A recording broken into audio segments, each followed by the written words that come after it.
Hello students, welcome back to our video lecture on reported speech, જેને આપણે direct indirect speech પણ કહીએ છીએ.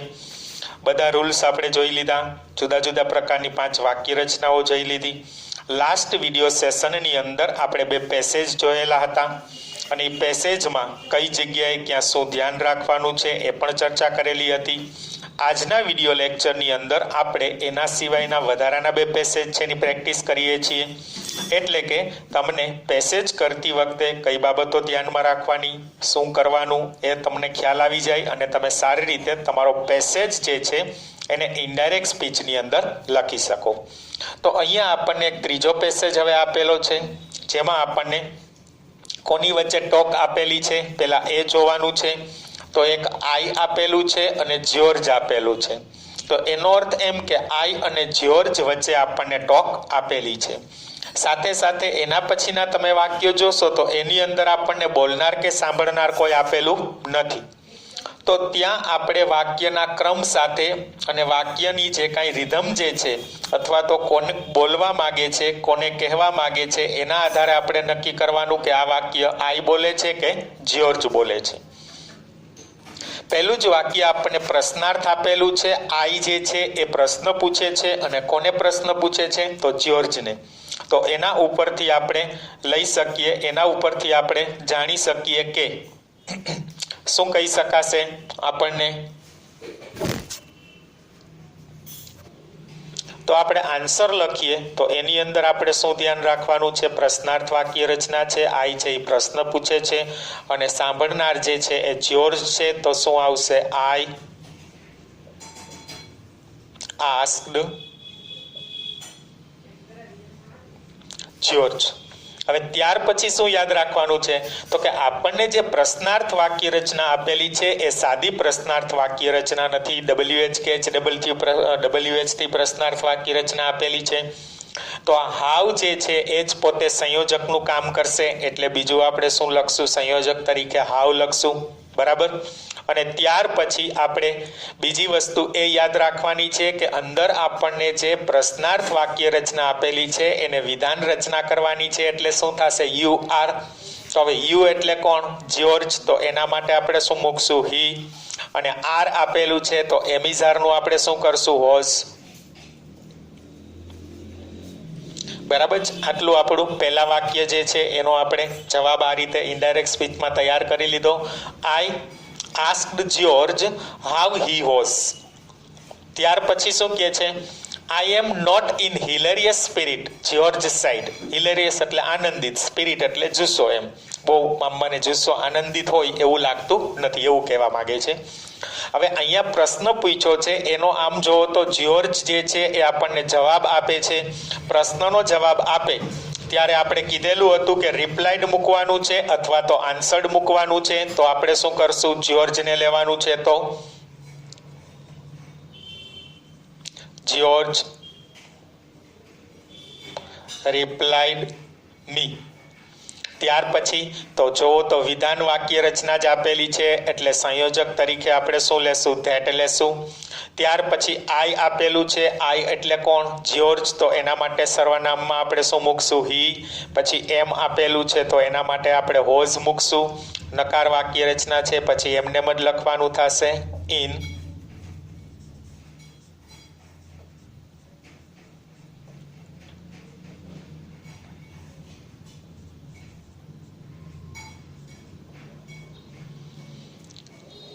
હવે તો આપણો આન્સર જે છે બીજા વાક્યનો ઇનડાયરેક્ટ સ્પીચમાં શું કર્યો? જ્યોર્જ રિપ્લાઇડ મી. અથવા તો એવું પણ કહી શકાય કે જ્યોર્જ આન્સર્ડ મી. આપણે ખબર છે પ્રશ્નનો જવાબ આપવાનો થતો હોય તો તમે રિપ્લાઇડ લખી શકો છો અને આન્સર્ડ પણ લખી શકો છો. તો જ્યોર્જ રિપ્લાઇડ અથવા તો answered me that he was not in hilarious spirit. હવે આ બંનેમાં આપણને બોલનાર તો આપેલા હતા. તો અહીંયા એમ કે છે ઇઝ ઇટ ટોમ અગેન. એટલે કે ટોમ નામનું કોઈ વ્યક્તિ હશે, કોઈ પાત્ર હશે, એનાથી એને હેરાનગતિ થતી હશે. તો અહીંયા આ જે વાક્ય રચના છે એનો બોલનાર કોણ હશે? જ્યોર્જ તો એમ કે છે કે હું આનંદિત મૂડમાં નથી. બરાબર છે. તો આ પ્રશ્ન જે છે એ ફરીથી કોણે પૂછેલો હશે? આઈએ પૂછ્યો હશે. તો એના માટે આપણે ફરીથી એવું કહી શકીએ આઈ આસ્ક્ડ હિમ, બરાબર છે, પ્રશ્નાર્થ વાક્ય રચના છે એટલે આઈ આસ્ક્ડ હિમ એવું આપણે કહી શકીએ. ત્યાર પછી આપણને આ પ્રશ્નાર્થ વાક્ય રચના કેવી આપેલી છે એ જોવાનું છે. તો WH કે HW આપણને આપેલી નથી, સાદી પ્રશ્નાર્થ વાક્ય રચના છે, હેલ્પિંગ વર્બથી શરૂ થાય છે એટલે સંયોજક તરીકે આપણે ઇફ અથવા તો વેધર લેવાનું થશે. તો અહીંયા સંયોજક તરીકે આપણે શું મૂકીએ છીએ? ઇફ મૂકીએ છીએ. અને આ જે પ્રશ્નાર્થ વાક્ય રચના આપેલી છે ઇઝ ઇટ ટોમ અગેન એનું આપણે વિધાન કરશું એટલે શું થઈ જશે? It is Tom again. તો એના માટે ઇટ ત્યાર પછી ઇઝનું વોઝ થઈ જશે, ટોમ અને અગેનનું અગેન, બરાબર.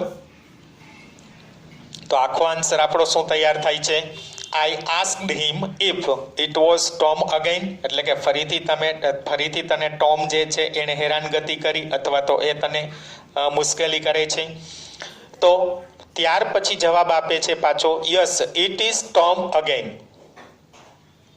શું કહે છે? Yes it is Tom again. તો અહીંયા એ પોતે હા પણ પાડે છે અને એવું સ્વીકારે છે કે હા એ ટોમ જ છે કે જેના હિસાબે મારો મૂડ જે છે એ આટલો બધો આનંદિત રહેતો નથી. તો યસ આપ્યું છે. હવે જવાબ કોણ આપતું હશે? જ્યોર્જ આપતું હશે જવાબ, અને યસથી આપ્યું છે તો આપણે શું મૂકશું? આન્સર્ડ પોઝિટિવલી અથવા તો રિપ્લાઇડ પોઝિટિવલી. તો George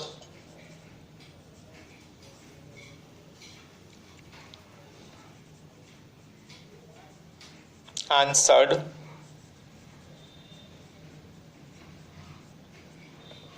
positively.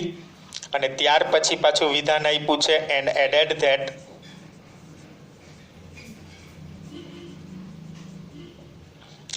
it was Tom again. Again ન મૂકો તો ચાલે, કારણ કે એક વખત આપણને અગેન ઉપર આપી દીધું છે તો તમે ખાલી ટોમ એટલું લખશો તો પણ ચાલશે. શું આવે છે?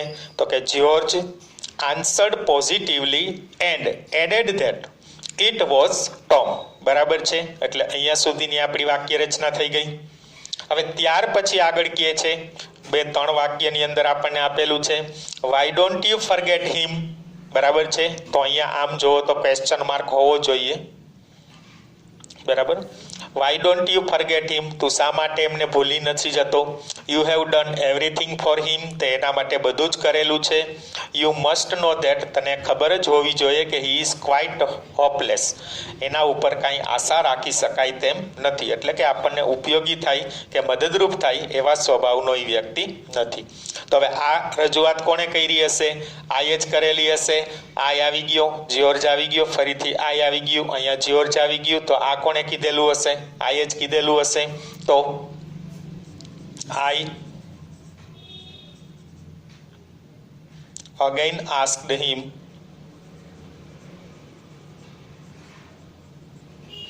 ફરીથી એને પૂછ્યું.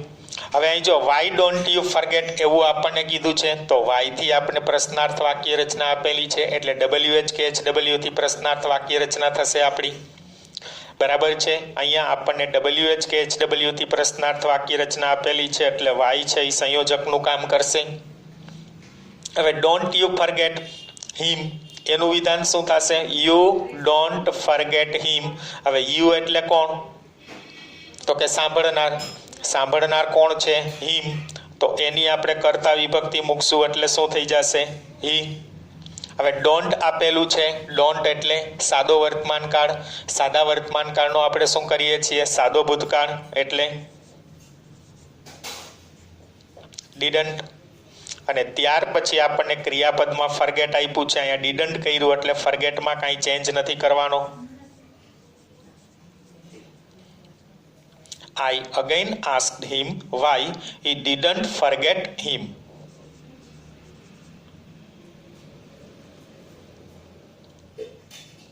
બરાબર. અને ત્યાર પછી એમ કે છે you have done everything for him.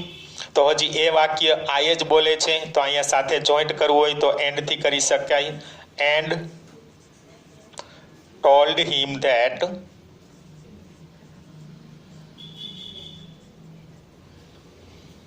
and told him that બરાબર છે. વાક્યને આપણે અલગ નથી પાડતા, એન્ડ કરીને જોડી દઈએ છીએ. એન્ડ ટોલ્ડ હિમ ધેટ, એટલે આ જ વાક્ય છે એ સતત બોલતો જાય છે એવું આપણે રજૂ કરી શકીએ. And told him that you have done everything. તો હવે અહીંયા યુ આપેલો છે, તો યુ એટલે ફરીથી કોણ થશે આપણા માટે? હિમ. તો એના માટે હી મૂકશું કર્તા વિભક્તિમાં. હવે હેવ ડન આપેલું છે એટલે કે આપણને પૂર્ણ વર્તમાન કાળ આપ્યો છે, તો પૂર્ણ વર્તમાન કાળનું આપણે શું કરશું? પૂર્ણ ભૂતકાળ, એટલે હેડ ડન. You had done. ત્યાર પછી એવરીથિંગ આપેલું છે તો એમનેમ જ રહેશે. અને ફોર હિમ આપેલું છે. બરાબર. તો I again asked him why he didn't forget him and told him that he had done everything for him. તે એના માટે બધું જ કરેલું છે. પછી હજી એક વિધાન એમાં કહે છે you must know that he is quite hopeless. હજી આગળ કહેવા માંગે છે તો and further told કરીને હજી જોડી શકીએ. and અથવા added કહી શકાય.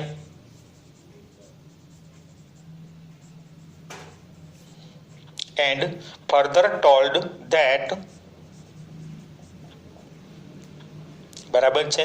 અહીંયા આપણે કીધેલું હતું જ્યારે બોલનાર દ્વારા બે વિધાન વાક્ય રજૂ થતા હોય તો બીજું વિધાન વાક્ય રજૂ કરતી વખતે એન્ડ એડેડ ધેટ કહી શકીએ અથવા તો એન્ડ ફર્ધર ટોલ્ડ ધેટ કહી શકીએ. બરાબર છે.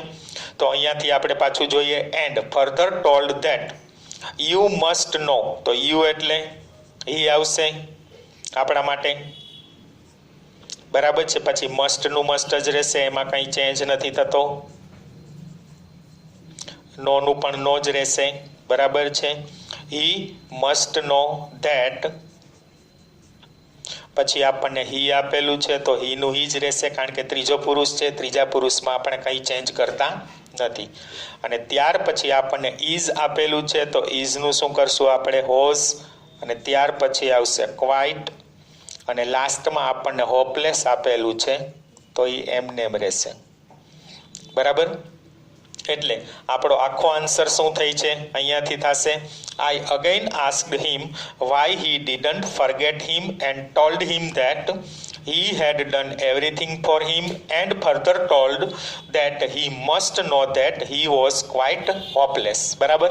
તો અહીંયા આપણને આ પેસેજ આપેલો હતો, એની અંદર પહેલા બે વાક્યમાં જ આપણને બોલનાર અને સાંભળનાર આપ્યા હતા. બાકીના વાક્યમાં આપણે આપણી રીતે નક્કી કરવાનું હતું. અને જે જગ્યાએ આપણે રૂલ્સનો ઉપયોગ કરવાનો છે એ ભૂલવાનું નથી. એ રૂલ્સનો ઉપયોગ કરી અને આપણે પેસેજ સ્વરૂપે એનું ઇનડાયરેક્ટ સ્પીચ છે એ કરી દીધું. બરાબર છે. એટલે આ પેસેજ તમને સમજાઈ ગયો હશે. ઓકે. તો હવે આપણે ચોથા પેસેજની અંદર જોઈએ શું કહેવા માંગે છે. તો ત્યાં પણ તમે જોશો તો have you studied in Gujarati medium side the manager. કોઈ કંપનીના મેનેજર છે એ પૂછે છે કે તમે ગુજરાતી મીડિયમમાં ભણ્યા છો? Yes, basically I am from Gujarat, side Pranav. તો અહીંયા આપણને ખબર પડી જશે કે આપણને વાત આપેલી છે એ મેનેજર અને પ્રણવ વચ્ચે આપણને વાત આપેલી છે. તો એ એમ કહે છે કે હા હું ગુજરાતમાં ભણેલું છું. પછી આગળ એમ કહે છે do you feel any difficulty with English. તમને અંગ્રેજીમાં કાંઈ મુશ્કેલી થાય છે? તો નો કરીને જો ટૂંકો જવાબ આપી દઈએ છે સાથે. બરાબર છે. અને શું કહે છે? From my engineering to my master. એન્જિનિયરથી માસ્ટર સુધી I worked in varied fields. મેં જુદા જુદા ફિલ્ડની અંદર કામ કરેલું છે રિલેટેડ ટુ સોફ્ટવેર. પહેલું વાક્ય આપણને પ્રશ્નાર્થ આપેલું છે અને મેનેજર જે છે એ પ્રશ્ન પૂછે છે. અને એ પ્રશ્ન કોને પૂછે છે? તો કે સાંભળનાર તરીકે આપણે પ્રણવ લેશું. તો આપણું સેન્ટેન્સ છે એ આ રીતે બનશે.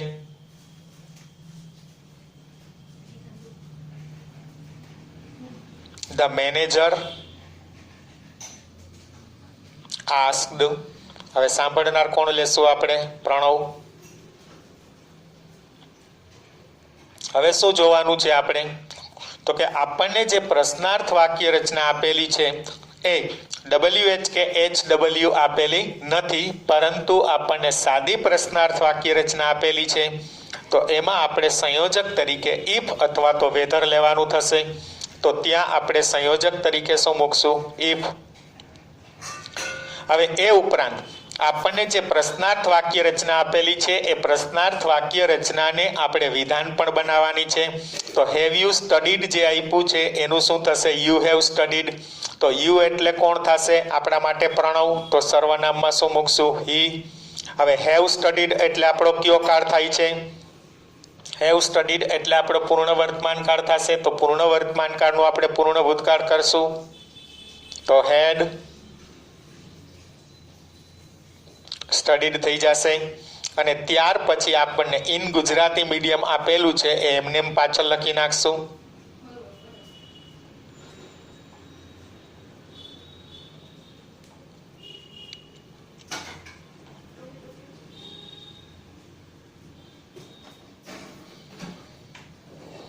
આખો આન્સર આપણો શું બને છે?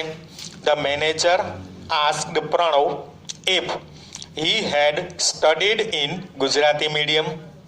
તો હવે પ્રણવ જે છે એ એમને પૂછેલા પ્રશ્નનો જવાબ આપે છે. એમ કે છે યસ, એમ કહે છે. અને આગળ હજી રજૂઆત કરે છે basically I am from Gujarat. તો હવે એ જવાબ કોણ આપે છે? પ્રણવ આપે છે. તો આપણે શું લખશું? રિપ્લાઇડ કરશું. અને યસ આપ્યું છે એટલે પોઝિટિવલી કરશું. તો Pranab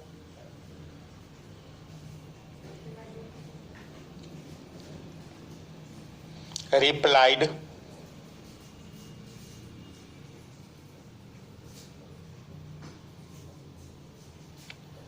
positively. Pranab replied positively. અને ત્યાર પછી તમે જોશો તો હજી આ પણ વિધાન વાક્ય છે એટલે આપણે શું કરશું? And added that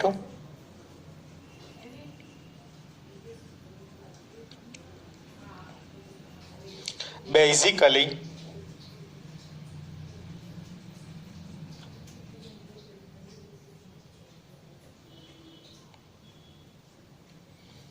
I am from.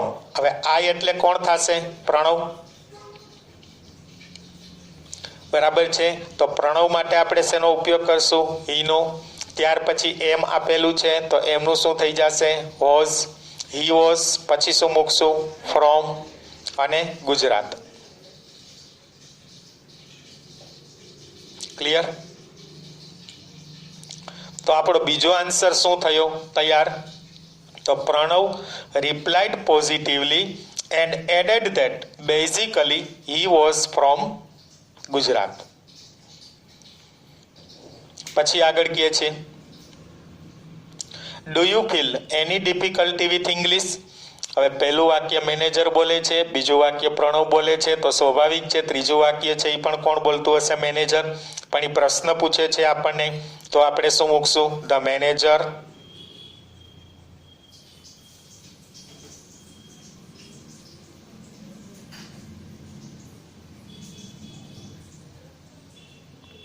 asked him.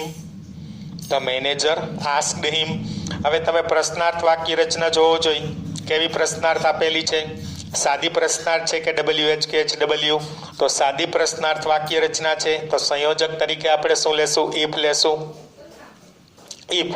હવે જો ડુ યુ ફીલ આપેલું છે તો એનું વિધાન શું થશે? You feel. ડુ નીકળી જશે કારણ કે પ્રશ્નાર્થ કરો ત્યારે જ ડુનો ઉપયોગ કરીએ છીએ આપણે. એટલે વિધાન કરીએ ત્યારે યુ ફીલ જ થઈ જશે. તો યુ એટલે હી. હવે ફીલ એટલે સાદો વર્તમાન કાળ થશે. તો સાદા વર્તમાન કાળનો આપણે શું કરવાનો છે? સાદો ભૂતકાળ. તો ફીલ જે છે એનું ભૂતકાળનું રૂપ આપણે શું કરીએ છીએ? ફેલ્ટ. FELT. પછી એની ડિફિકલ્ટી.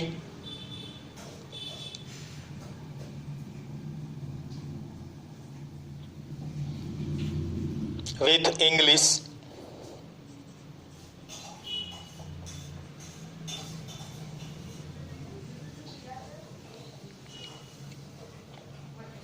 બરાબર. તો ત્રીજા વાક્યનો આન્સર આપણે શું તૈયાર કર્યો? The manager asked him if he felt any difficulty with English. શું તને અંગ્રેજીની અંદર કોઈ ડિફિકલ્ટી થાય છે? તો વળી પાછો એનો જવાબ આપે છે. તો અહીંયા આપણને જો નો આપેલું છે એટલે આન્સર્ડ નેગેટિવલી એવું આપણે કહેશું. તો એ જવાબ કોણ આપતું હશે? તો સ્વાભાવિક છે પ્રણવ જ કહેતું હશે. બરાબર છે. તો પ્રણવ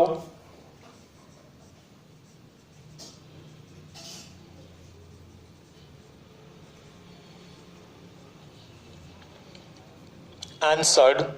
હવે નો આપ્યું છે એના માટે નેગેટિવલી કરશું.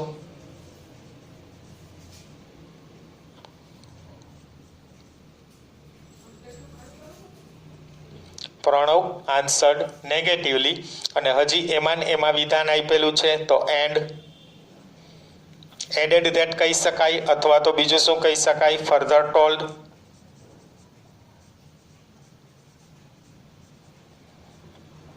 અને સંયોજકમાં ધેટ મૂકશું.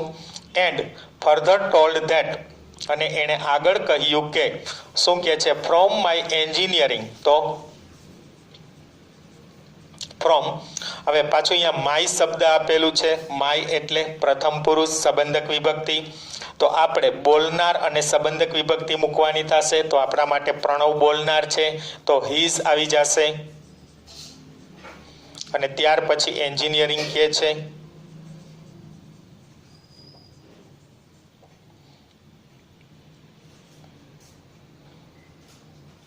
From his engineering to. પાછું માય શબ્દ આપેલું છે તો ત્યાં શું આવી જશે, હીઝ આવી જશે. બરાબર છે. હીઝ અને માસ્ટર્સ એટલે કે માસ્ટર ડિગ્રીની વાત કરે છે. Masters. I worked on varied fields. I worked આપેલું છે. હવે જો અહીંયા આઈ અને વર્કડ આપ્યું છે, અહીંયા આપણને સાદો ભૂતકાળ આપેલો છે. હવે એની પહેલા સર્વનામ માટે વિચારશું. આઈ આપણને સર્વનામ આપેલું છે એટલે પ્રથમ પુરુષ કર્તા વિભક્તિ. તો સામે આપણે શું મૂકવાનું થશે, બોલનાર અને કર્તા વિભક્તિ. તો પ્રણવની કર્તા વિભક્તિ હી થઈ જશે. બરાબર છે.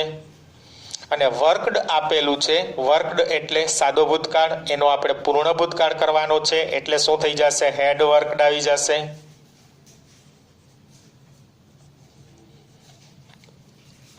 He had worked on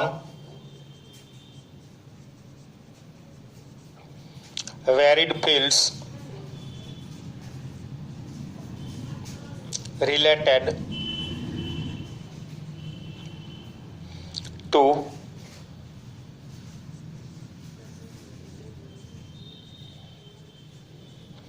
software. બરાબર. તો આપણો લાસ્ટ આન્સર છે એ શું તૈયાર થયો, તો અહીંયાથી આવશે Pranav answered negatively and further told that from his engineering to his masters. હવે અહીંયા પાછું આ આપ્યું છે એટલે એનું હી કરીએ છીએ. He had worked on varied fields related to software. Clear. તો અહીંયા આપણને જે પેસેજ આપ્યો હતો એનું આપણે ઇનડાયરેક્ટ સ્પીચ કર્યું, અને ઇનડાયરેક્ટ સ્પીચની અંદર જે જગ્યાએ જ્યાં જરૂરી ફેરફાર કરવાના હતા એ કર્યા હતા. ખાસ સર્વનામમાં ફેરફાર, કાર્ડમાં ફેરફાર, અન્ય શબ્દોમાં ફેરફાર, વાક્યનો પ્રકાર, અને બધા જ આન્સર વિધાનમાં રજૂ કરવાના હોય છે એ ખાસ યાદ રાખવાનું છે. તો આજે આપણે 2 પેસેજની પ્રેક્ટિસ કરી. લગભગ પેસેજ તમને સમજાઈ ગયા હશે. બરાબર છે. Now you got the topic, got the passage. I hope there will be no more doubts. So goodbye and see you again in next video lecture.